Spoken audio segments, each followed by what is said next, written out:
I am joined by Nikeidra Battle-DeBarge, who is the coordinator of Wedgwood's Manasseh Project, an outreach dedicated to providing awareness, education, and advocacy to end trafficking in West Michigan. Thank you so much for joining us today, Nikeidra. Thank you for having me. So what brought you to Wedgwood initially, and did you always know that you wanted to work within this social work kind of field? I did. So initially, I was going to school. Well, a long time ago, I wanted to be an attorney. That changed with life circumstances, but then I decided to go into criminal justice, and so I wanted to work with youth in the criminal justice system. I ended up getting a degree in criminal justice and never doing criminal justice a day in my life. So social work has actually been what I've done since I've been here at Wedgwood, and I applied before I was old enough to apply, and then I reapplied when I think I was turned 21 or something, and that's how I ended up coming here off a whim. I didn't know anybody that worked here. I just heard that they work with youth, and I wanted to build my skills around that, and I didn't know I would still be here today. So how long have you been with Wedgwood and then Wedgwood's Manasseh Project? I've been with Wedgwood going on 19 years in July. It's crazy to hear that come out of my mouth. And with the Manasseh Project for 10 years. Great. So it sounds like you've always wanted to help people, and Wedgwood has given you a place to do that. Yeah, that's a natural thing for me. And yeah, it just is fit perfectly. So 19 years is a long time to be with one organization. What do you think makes Wedgwood such a special place? I've always said family. Since I started here, I've always felt like family. The staff that I work with, my supervisors, the kids that are here. I think the power of what we do here is what keeps people coming back. You know, it's hard work, but I think the reward is seeing those challenges overcome and seeing the challenges of the youth be overcome, or seeing the challenges of the youth overcome. And I just think that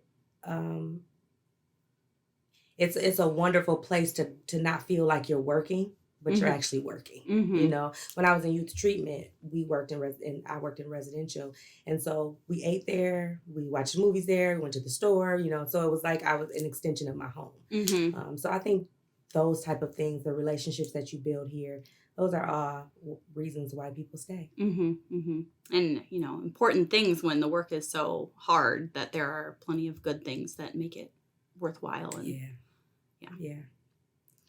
So as coordinator of Wedgwood's Manasseh Project, what are your main tasks and goals? How are you making progress to actually ending trafficking and exploitation?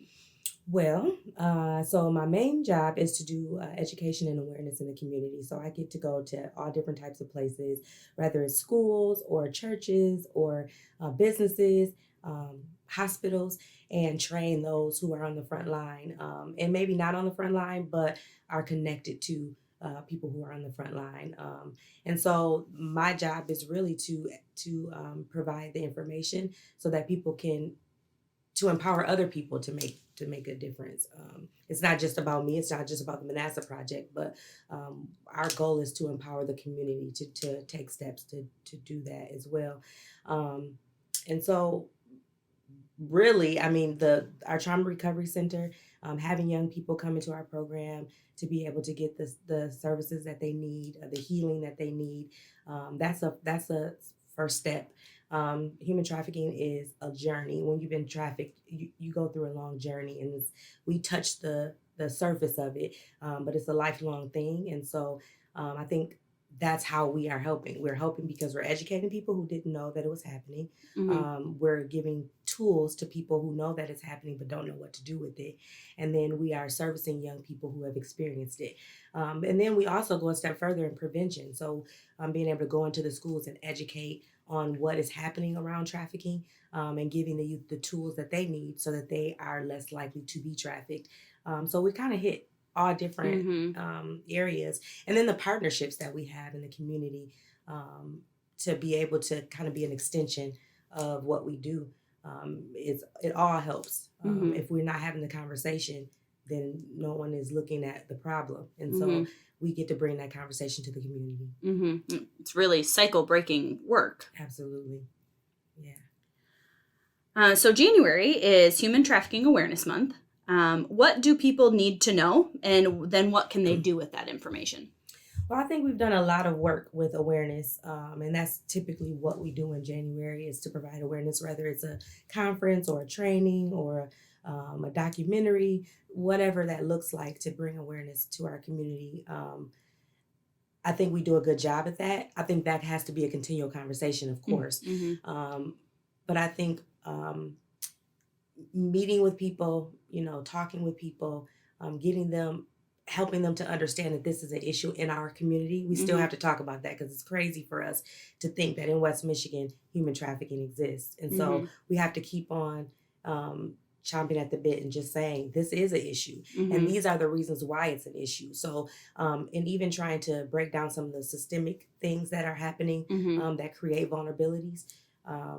When we're able to do that, we're able to remove small barriers to those that need the help, And so I think January does that. It just gives 1 month to that, although it's a 12-month thing. We give one month dedicated to that so that people can connect in whatever ways that they need to. They at least have one dedicated month for that. So we continue to do this work around the clock, around the year, but January at least kind of highlights the work that we're doing. It's a good launch pad for the rest of the year. Yeah, for sure. What is something that you think people would be surprised to know about the realities of trafficking and the victims of exploitation? Well, there's so many different myths around human trafficking. When you hear the word human trafficking, you assume that it's a situation where someone's being kidnapped or forced into the situation. But when you really think about it, it's easier to get someone to do what you want them to do when you made them feel comfortable. And so that Romeo type of pimping and exploitation is what people are surprised by. So we're trying to do that, a little more education around that. It's more subtle. It's not that I was at Walmart and someone snatched me. Not that it can't happen, and I always say that, but the likelihood of it happening is not as big as someone being online, developing a relationship with someone, and being pulled into this life through relationship. And so I think one of the things that people need to understand is building a positive relationship and creating a safe space for individuals is what's going to help to decrease this issue. Yeah, it can be caused by unhealthy relationships, but can kind of be prevented or resolved with healthy relationships. Yeah, absolutely. Yeah. And it's cultivated through it can be cultivated through negative relationships, but like you said, it can be cultivated in a healthy way if we're spending that time, if we're creating those safe spaces, and we're having the conversations even with our youth. Sometimes we don't want to talk about it because we think that we're exposing them to certain things, but the reality is they're learning so much from social media and music and different things like that we're doing a disservice to them if we're not talking about it, because we can give them reliable, factual information as opposed to whatever they're finding online from who knows who. Right. I think you did a video a few years back called Romeo, which I think does a really beautiful job showing how easy it is for kids to get pulled into that without even thinking about it, even if they're, quote unquote, good kids. So that video has always been so eye-opening to me. There was a kid who met someone in a waiting room and just gave them their phone number. And who would think that kids would do that these days? But they do. But we do. Adults do it. It's part of communication. Now it's like more so give my social media information. But the thing is that kids are vulnerable just because they're kids, and so they're going to do things that kids do. Teenagers exchange numbers. Teenagers date. Teenagers, are they feel good when someone tells them something good about themselves. So they're going to be teenagers. We just have to teach them how to be teenagers in a healthy way. And the more that we understand human trafficking, the more that we realize the ways that they are more vulnerable in other areas. So, kids are going to be kids. We just have to teach them how to navigate that. And it's important for parents or teachers or whoever, an adult in their life, to know what's going on, right? Absolutely. You can't just let your kid have this computer, which is their cell phone at this point, and go into their rooms and not know what's going on. They'll be into something before you can turn your head, because that's how accessible things are to them. So we have to know what our kids are doing. We have to have conversations with them, the hard conversations. And I always tell people, if you can't talk to your kid about certain things, because it's difficult. I can talk to other kids all the time, but my children, it's a little more difficult. So if you can't have the conversation, find somebody that can. Just because you are not talking about it, or you think you live in this bubble that doesn't exist, doesn't mean that things aren't going to happen. So we have a responsibility as parents, as caregivers, as educators, to make sure we're doing our due diligence to give them the information that they need so they can be safe. I think you've talked about it before in other presentations, where poverty is a risk factor for someone being exploited or pulled into these unhealthy relationships. But something you also know, emotional poverty is equally as important. And I think that's something that we don't always put together with trafficking, that emotional poverty is a big problem. Family could have all the money in the world, but if no one is there for them, they find it elsewhere. Yeah, they don't feel good about themselves if someone's not telling them how important they are, how smart they are, how they can do anything. If they're not pouring into them, then these kids are walking around empty, and traffickers know that, and so they're pouring into them. The difference is that they don't mean them well, and so if we mean them well, we should do what we need to do to make sure we're pouring into these children, so that they're full of good stuff, and they're not lacking in areas that could pull them into a life that they don't want to be a part of. So Wedgwood's Manasseh Project and other local organizations recently received a large grant to expand the reach of awareness and prevention efforts. Can you talk a bit about this project and the impact it's going to have here in West Michigan? Yes. So this has been a dream of mine. I'll just say that. We get to partner with CEASE, Solutions to End Exploitation, and KISD to provide education in the school system. So we'll be able to train staff, the professional staff there, administration, to train other staff there at the school, and then also train teachers to train students. So we get to touch everybody in the school system in various districts. Our goal is to be able to cover all districts in Kent County and hopefully some surrounding areas. But it's amazing to be able to actually get into the schools. Like, I'm in the schools, but a lot of times I have to go through the back door because it's just, schools have so much on their plate already. To add another program can be difficult. But for us to be sustained inside of a school and have a place there to actually do the work and to actually give the tools to the staff and teachers, because sometimes they are not aware. And we get to do a school safety protocol. We're developing a school safety protocol where they know exactly what to do in those situations when they come across a young person who may be at risk for exploitation, who is actively being exploited, or who may know someone who is, so just trying to inundate the schools with the information, with the tools, so that they don't feel siloed, so that they can feel empowered to support the teachers, support the bus drivers, support the lunch lady, whatever that looks like. But they are not in a space where they're like, I don't know what to do, and this is happening. So the goal is to be able to do that in those districts. We're currently in a couple districts already, and we're excited about that. And we're just trying to see where that'll go. It's having it in the schools is so important, because if a kid comes from a family where parents aren't around or don't care, the school is where they're noticed if something is wrong, right? Yeah, and that comes through, and again, relationships. When you have a student you have a relationship with, you notice when something is not right, right? And you can pay attention to those things. And a lot of times, the security guards, or they don't really call them security guards anymore, but in my day they were security guards. But they were able to.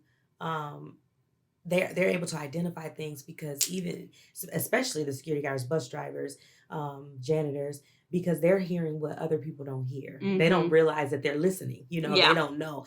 And then also, a lot of times, those are the people who are building the relationships with them. So they can identify, something's not right with so-and-so. I've noticed some differences in her behavior. I've noticed some difference in her clothing, some differences in her attitude, whatever that might look like. They're paying attention a lot of times. And so to be able to educate them so that they know what to do next, that's powerful. It's just powerful. And so we're excited about having the grant. We're excited about being able to connect with other with C, who's also doing the work, with KNISD, who structures the school system, the systems in the school. So it's just gonna be impactful. I believe it is. Yeah, sounds like it already is. Yeah. Yeah. So trafficking and exploitation are really heartbreaking issues and can be kind of hard to talk about all of the time. How do you see God moving in your work and through Wedgwood's Manasseh Project? I go back, I always say, when you see a young person come into our program, broken, hurting, experiencing trauma, just having so much go on, and then you watch them go through the process and you see how much the therapy is working, how much the relationship building is working. I always go back to that because I feel like that's a huge part of that. The love that Wedgwood shows these young people who may not have experienced it or have experienced it, got into some trouble, didn't think that they were worth anything, and now we're reminding them of who they are and how much more they can do, and exposing them to some things that they've never been exposed to. I think we're shining God's light on them through the things that we're able to do in that way. We may not say to them, God is doing this, but the work that we're doing and the love that we're showing is a light to them, and they want to know more. They want to know who is this God? Who is this person that's going to love me even though I just acted a fool? Like, how are they still loving me? Why didn't they let me go? Why aren't they treating me bad?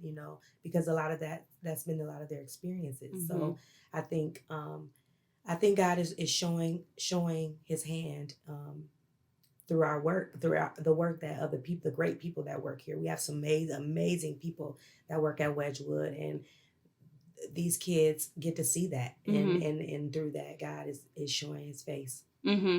Yeah, for sure. What about in like your community advocacy type work? How are you seeing God moving there? Well, I think seeing people healed, being able to see people healed, being able to see people identifying something is wrong, and there are people who want to help me get out of this, that's a way that God is working. I'm a woman of faith, of course, and so when I go into a room, I'm taking that power with me. When I'm speaking to people, I'm taking that power with me. So they're gonna feel it. My goal is that they feel it, and that is life changing. And so that's how I feel like it's going to work, and that's how it's working. And I believe he's going to continue to work as long as he has the people who are willing to go out there and do his work. It's going to work. Amen. Amen. If people are feeling really called to learn more about the issue of trafficking or get involved to end it here in our community, how can they get connected? Well, they can always email Manasseh Project, or they can go to our website. We are actually continuing to do a campaign called See, Believe, Disrupt, and that's in partnership with C, Human Trafficking Coalition. And so you can contact C as well and become a part of that campaign, where you can get a yard sign, you can request a presentation, like a coffee time presentation, or whatever. We're trying to get as creative as we can. So the goal is to be able to create space for small conversations around human trafficking. You can put up a decal at your business.